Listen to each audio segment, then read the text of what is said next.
Hi everybody, Dacob here. Welcome back to the Fashion Bunker Down Under. I am visiting Melbourne for the world premiere of my movie with Vivienne Westwood, Art Lovers Unite. So I am here.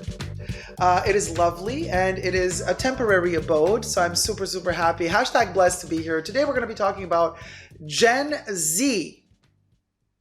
Is Gen Z the reason why luxury fashion is going to die forever? Dun dun dun! Let's talk about it. First, subscribe to my channel here on the tubes. Push the join button next to the subscription button. Become a member today. Gain access to extra perks. You can also join me on Patreon. superdacob spelled together there as well. Thank you to my members and patrons who have already pledged. This video is being filmed live in front of a live virtual audience. I live stream every Saturday. You are all invited to join the live chats. Cue in my co-conspirators. Hi everybody and welcome to all my co-chatters. So let's get straight to it. Listen, I have an article here written on MSN News, and the luxury sector fears losing Gen Z shoppers as inflation bites. That's the title of the article by Reuters, also then republished on MSN, I guess. So now, this particularly concerns China at the moment because China was one of the fastest, well, I don't know, we could technically say still is the fastest growing economical market out there in terms of consumerism as well, mostly. However, it has slowed down with the Gen Z population. Now, one of the reasons is the constant lockdown, very strict COVID policies in China, but also just the biggest rate of unemployment amongst the Gen Zers, which would be that age range, at least they state here in the article, population age 16 to 24.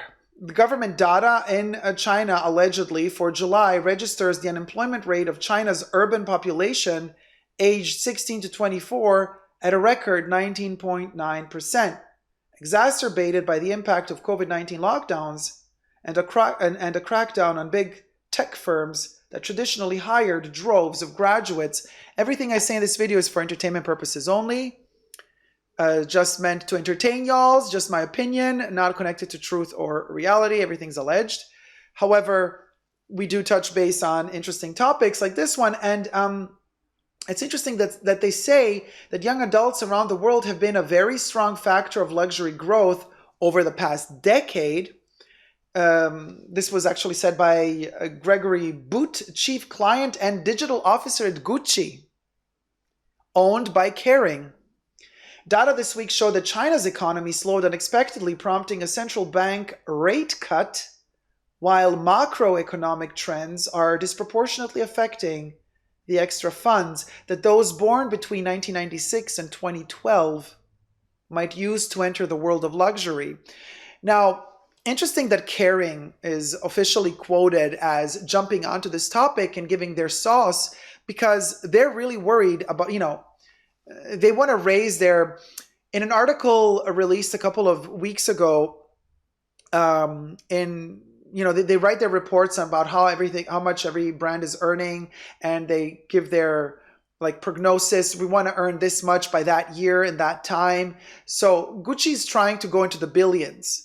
And they're trying to push as much as they can profits for the next couple of years to reach their goals. And one of those goals is, well, how do we become more appealing to younger audiences? While also stated in this article, very interesting twist, other brands such as Chanel or Hermes are not, Louis Vuitton as well, are not really pointing towards wanting to capture new audiences with entry-level price tags, but rather the opposite. They're focusing more on their core audiences that can afford it, so they are upping their prices even more, canceling even more their entry-level luxury products, meaning they're focusing more on those people who can spend 10K plus, and they don't care about getting anybody new, which, if you think about it, is very concerning if you think that a brand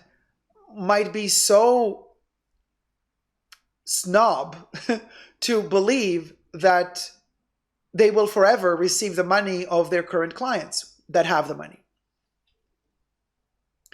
I guess they're hoping that the kids of these clients are also going to be born into riches and are going to inherit the purchasing habits of their parents and that they're going to keep purchasing with the brand. That's not the case. I think people are underestimating Gen Z quite a bit.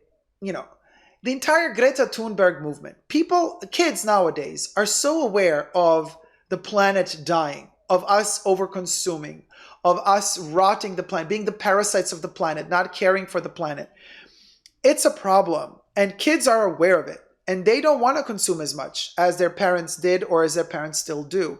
They're much more aware of their surroundings and the environment and the impact that our lives and our consuming habits have on the environment. So for these luxury brands to say, on one end, like some of these luxury brands focusing only on their core clients that can spend 10K plus or upwards, is tone deaf, to say the least, because sooner or later these people are going to die. And then what's the brand going to do? Who's the brand going to cater to?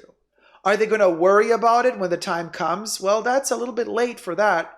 You have to prepare for something like this. You can't just wait till it happens and then, oh, well, we'll veer the ship and the boat or the yacht once we hit that Titanic moment. Well, as we all know, it was a little bit too late for the Titanic. Once it hit, it hit. Interesting that Kering also mentions in this article that they are focusing on these younger audiences also because they've noticed that people at a much younger age today start already making money. We're talking teenagers. Sure, we have the crazy experiences of some teenagers becoming millionaires at the age of 13. That's, of course, not the case for everyone, but we do have teenagers going into the strangest endeavors of how to earn money, whether you're a gamer, streamer, app developer, whatever you're doing, you can be earning a lot of money at a very young age these days. Not saying it wasn't possible in the past, but it's literally more at the forefront of our lives today, is kind of like teens going into business. The business teens. Now, Kering mentioned something interesting. It says, rather than trying to make these young kids believe that one of our bags that is priced at $4,000 is actually worth the price tag. No. Instead, we're trying to brainwash them at a younger age already to educate them to want to buy our brand. How? These diabolical thinking marketing people. By catering to the needs of these kids at a very early age. What would that be?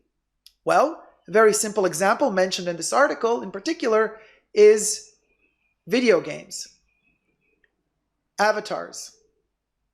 Dressing your avatars in Gucci sneakers or, in a digital Gucci jacket, which I think they listed here, and I'm just quoting. I'm not so sure if I'm going to get the price tag right, but that one particular example, virtual trainers from brands like Gucci have already proven wildly popular with a price point of, guess, $17.99 plus tax. So we're talking at around about $20.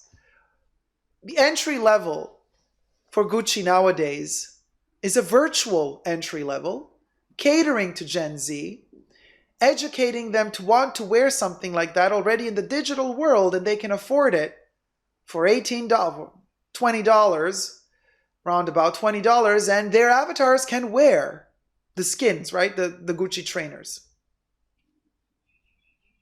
Interesting. So a brand like Gucci that is owned by Kering is already thinking about the future and investing in Gen Z today to be sure that tomorrow they will keep making money from them or off them when they grow up. Because sooner or later, they're going to grow out of their gaming habits. Sure, they're probably going to love video games the rest of their lives because there's that nostalgic factor as well. But they will grow into also a different form of social life. Now, our society is developing and changing really quickly at a quick pace. What does this mean? This means that, well, we might not really want to go out that much. I mean, the pandemic also took a lot. I don't, I'm so happy I'm not a kid growing up in the pandemic these past 2 years. The type of restraints these poor kids had to go through, social restraints, physical restraints, psychological restraints. But I'm sure it's taken a toll. And I'm sure the type of social gatherings we're going to see in the future are going to change. Who knows? Maybe in 5 to 10 years from now, it's not going to be that normal to say, hey, let me go and sit in a bar, read a newspaper. What's a newspaper? Are we even going to have printed media in 5 years from now? Sipping on your little, cafe while you're going through the newspaper, chilling, at a bar and talking to other people sitting at the bar and getting to know people, becoming friends, acquaintances, lovers, what have you. We already have online dating that's taken over the non-online dating. Who meets people anymore in real life? It happens, but it's rare. Fashion is also going to go digital. Heck, one day you might just be spending your whole life at home in that one pajama you have on, but your avatar has to show off that it has cool taste. So you're going to have to be buying digital clothes for your avatar to wear. At least for the first world. The first world is going very quickly into that direction, where everybody's going to be living in their pods, in their homes, insecure of stepping out. But virtually, they will be very socially active. So it's very clever of these brands like Kering to cater to that need as well. So I don't believe that fashion is going to die in terms of revenue in the future, but it's going to change. It's definitely going to change. And Gen Z is going to keep buying, but it's going to be a different type of purchase. It's going to be a different type of reality. The Matrix is here, y'all.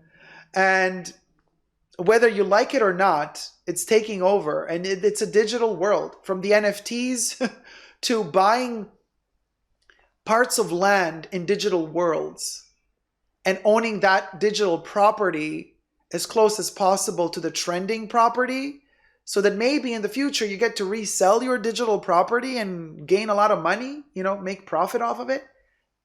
There's a possibility. Julie says it's a horrible world. Well, somebody also says that allegedly young people in China are enthusiastic about luxury products. Lockdowns or the temporary unemployment rate won't change their long-term preferences. However, how those preferences are going to be lived out remains to be answered. Just because China has been having this relatively young boost of economy, and so people are able to afford things all of a sudden, and what do they look to? The Western world, and they want to copy and emulate the Western world and Western riches and Western design. But China has an extremely rich heritage in art and culture, way before Europe even existed, really. And China's going to wake up one day and it's going to realize that actually it's much better off if it hinges to its own heritage.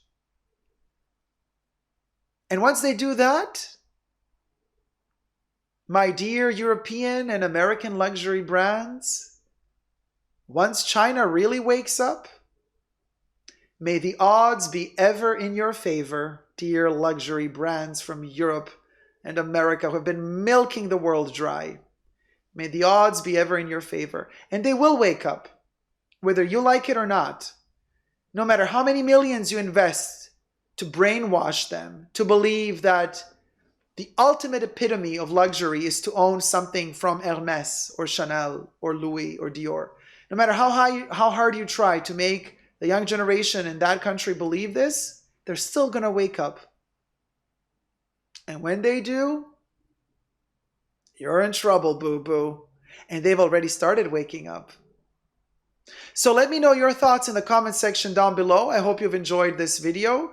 Always very interesting to talk about this, to see what the future brings. Be sure to get my Halloween merch, The Journey, as well as FOMO and the Dacob, as well as Louis the Pumpkin, available now at www.superdacob.com. Until next time, never give up on love. Subscribe.